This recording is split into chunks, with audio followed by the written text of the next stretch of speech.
Here we are at Adam Beach, home to beach culture. Surfing dudes, hodads, beach bunnies, and all the expendable income they can bring me. Boss, this is horrible. The sun does awful things to a dead girl's complexion. What are we doing here anyway? Yeah, boss. How is coming to the beach gonna make you money? Am I supposed to dig up the beach for lost change? That comes later. No, I've been neglecting this market for too long, and I've decided with my management decision making that it's time to do something about it. How are you gonna do that, boss? Well, my detailed research has told me that these beach teens apparently waste their days dancing, playing bongos at shindigs, and running from beach monsters. I'm going to give them something productive to do, namely, make me money. Oh, how did you figure that out? By watching this week's movie, of course. Beach Girls and the Monster. Oh boy, I hope Frank Delastrino is here today. He could tell us all about it.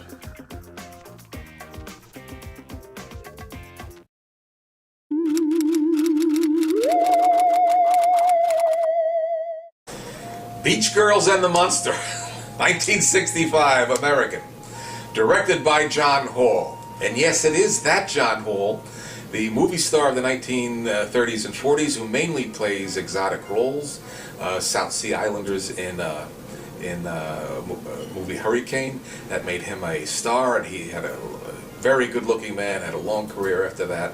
And it's kind of odd to see him popping up in this movie as the director, the star, the director of photography, and maybe the set designer, because a lot of the movie is filmed in his home. So he's really on top of it. He does not play a mad doctor.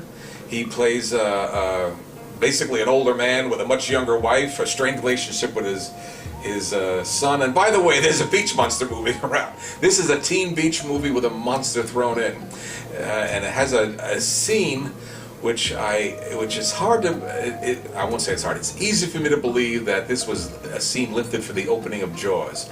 I imagine most of you have seen Jaws, you know what scene I'm talking about, and that is pretty much in this, of course on a much lower budget, a much more modest setting, but he said, wow, that's what they did in Jaws.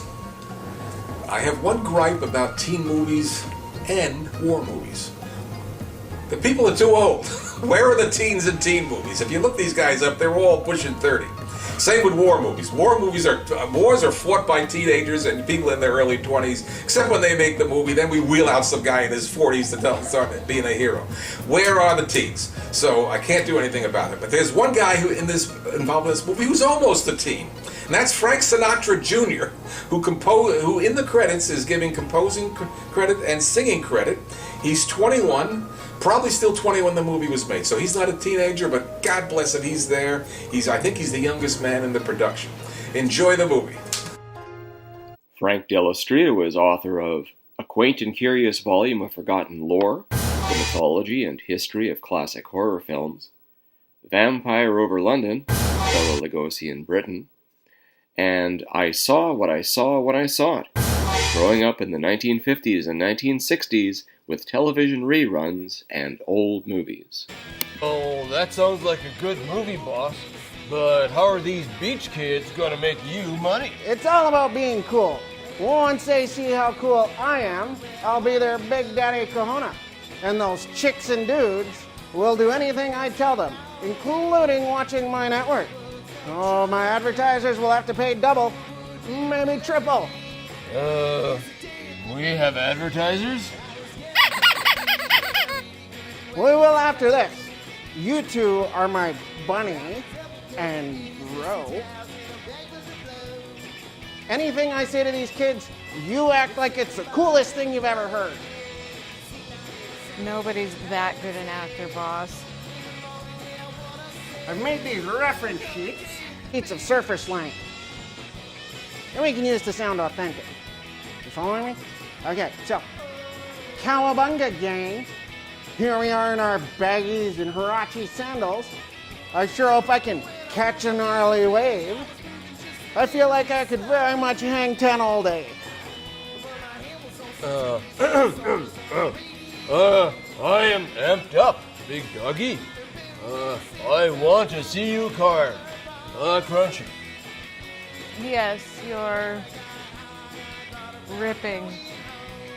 Yes, Beach Bunny, I am ripping. But look at those coots. Hey, Grammys, want to go on a primo safari with me? Your Big Daddy Kahuna? Big Kahuna, are you okay?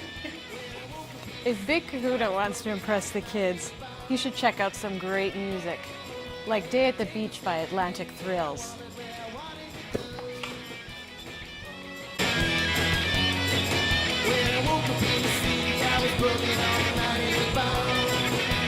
Yeah, that's pretty cool. Well, watch these moves.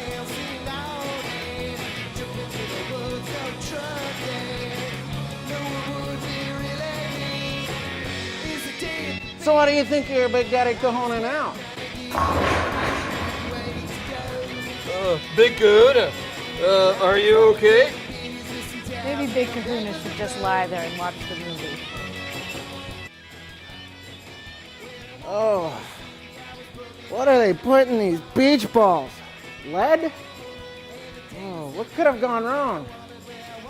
Well, boss, you tried to fake being authentic with these kids, and they just wouldn't buy it. Wouldn't buy it? Those are the three most horrible words you could say to a businessman like me. I guess trying to impress these beach bums is impossible. I hope you eat it, you dweebs. Hey, where's Ygor? Hey, boss, look! I'm hot dogging! Come and join me, it's gnarly! Cowabungle! Join him? I don't join my employees. But then again, I show them how it's done. Hey, Ygor, watch me and you'll see some real surfing. Cowabungo! Oh, brother.